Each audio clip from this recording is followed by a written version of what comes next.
Raging Gunpla spirit! It's 2015, Gundam Build Fighters Try is back, and this week's episode was Gundam porn. It was pure, hardcore, mechanized action. And honestly, having to wait 2 weeks for this episode was excruciating, and luckily, it completely paid off this week. Not only do we have brand new rivals, brand new Gundams, brand new story arcs beginning, but frankly, it was just a really exciting episode that had some real high-quality battles going on, and even development for the main characters. So let's just jump in. So in the last episode, at the very end in the post-credit scene, Sekai met this brand new cute little girl who actually goes by the name of Shia Kijima. However, this is not revealed until the very end of this week's episode in the post-credit scene. And her name is familiar, and that's because she's actually the brother of Wilfred Kijima, who's actually from the Gunpla Academy. He's teamed up with Ado Saga,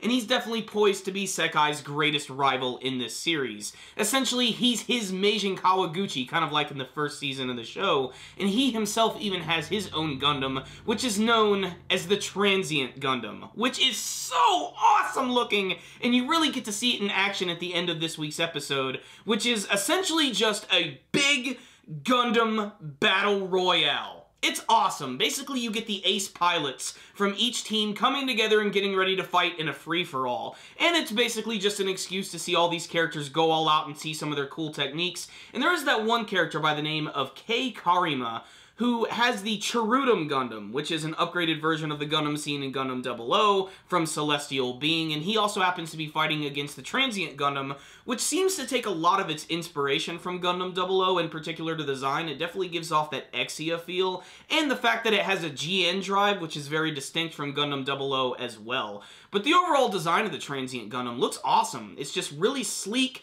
spiky, white, blue, and it looks really awesome when it's standing right in front of that red moon on top of that massive building. It just kicks ass. And really, this whole battle, you know, it's really just a build-up to Build Burning Gundam fighting against the Transient Gundam. Now, what is interesting, and it really won't dawn on you until the end of this week's episode, is that this brand new girl character by the name of Shia actually helped out Sekai in making his build burning stronger, and that allowed him to use some even more powerful techniques at the end of this week's episode. And in a way, it's sort of just ironic because, of course, she's helping out Sekai defeat her brother, although I don't even think she even realized that at this moment, and obviously this is just opening up more of a rivalry angle for the two, because clearly Shia and Sekai might have some sort of romantic thing going on, although Sekai seems to be oblivious to all of that, as well with all the stuff with Hoshino, which I'm not really a big fan of love stories, but that scene at the beginning where she saw Sekai hanging out with Shia was really funny because of her facial expressions. They were so ridiculous and all over the place, and even once, she looked like a Powerpuff Girl. Alright, so let's talk about the scene this week, which I think is going to define this week's episode, which is when the Build Burning Gundam was fighting against the Transient Gundam, and Sekai just goes all out. And he finally uses some brand new techniques. He's not just using the same old burning punch. This time he actually punches the ground and causes a massive explosion. But honestly, the big scene is the big fiery phoenix, which destroys the moon. Yeah, that happens. There's this scene where he's powering up this big technique, and he fires this massive, fiery, badass-looking phoenix, which just explodes into the Transient Gundam, and you can tell that Wilfred is really enjoying this battle when this thing is flying at him. It ends up getting deflected, flying right into this massive red moon, which starts to crack and then explode into a massive puff of red stardust. It's pretty freaking incredible. It's gonna get the blood pumping, and I especially loved when Sekai was using his attacks, how they used that old school sort of like hand-drawn style to it. It just added a lot of intensity to that scene, and the episode just sort of ended with everybody sort of realizing they're going to have to upgrade their machines, and they got some advice from all of their mentors, such as Meijin Kawaguchi and Lady Kawaguchi. I really wish I knew what their relationship was. Are they brother, sister? Are they in a relationship?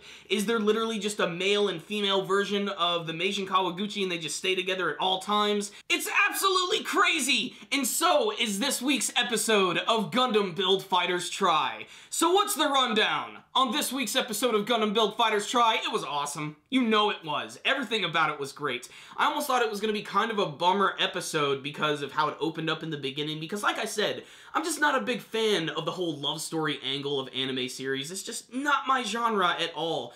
But at least there was a little bit of humor at the beginning of the episode. Hoshino's faces were just... good God, they were hilarious. And they were all different every single time, and that just really made it very funny for me.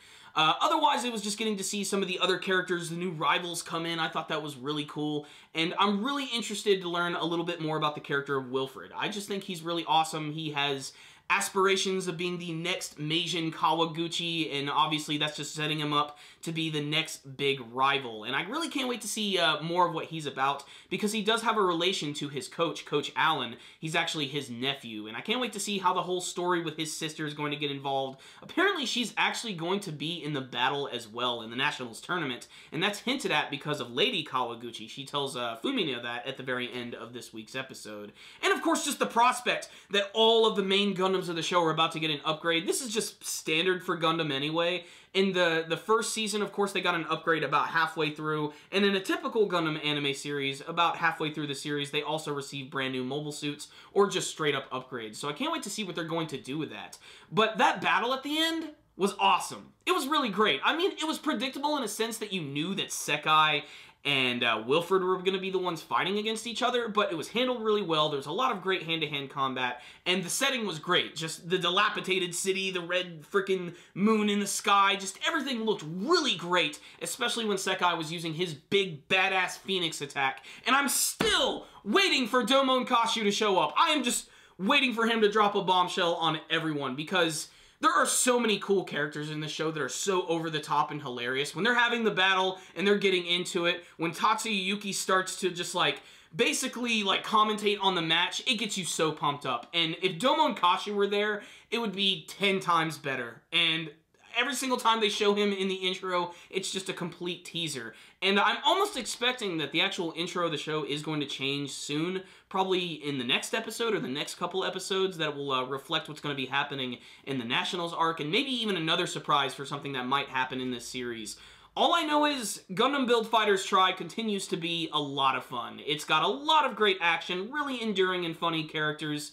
It's nothing too mind-blowing. It's very similar to the first season in a lot of ways, but it's still doing its own thing. I'm really enjoying that. I'm loving all of the mysterious characters and all the little plot twists, and I love those little post-credit scenes, which just end up completely blowing your mind, especially with the character of Shia. And I really can't wait to see what they're going to do with her. At first, a lot of people were like, oh, it's basically just another Ayla Jyrkiainen, and in many ways it is, because it seems like she is going to have some sort of relationship with Sekai, although this week's episode very much made it clear that Fumina definitely has a thing for Sekai. So there it is. Really good episode. Lots of cool brand new Gundams, lots of good action and animation, and lots of brand new badass prospects for the rest of Gundam Build Fighters Try. I love this one. I'm giving it a 5 out of 5. I had no complaints with this week's episode, and frankly, I just had a lot of fun watching it, and you should definitely check it out if you've been following the series, or if you're a fan of the Gundam anime series. If you have not watched this yet, give it a chance. It's a lot of fun. Don't take it too seriously, and it might end up being one of your favorite action series that you have ever seen. So check it out, guys. Really cool stuff. Thank you guys for watching my review. If you like this video, please give it a thumbs up. And before you guys leave, please tell me what you thought about this week's episode of Gundam Build Fighters Try. What did you think of all the brand new Gunpla that was introduced in this week's episode? Do you have a brand new character? What do you want to see from the rest of Gundam Build Fighters Try? Remember guys, if you have not subscribed to our channel, you can do that by clicking on the channel icon right up here. It's really easy. You guys can also follow us on Facebook and on Twitter.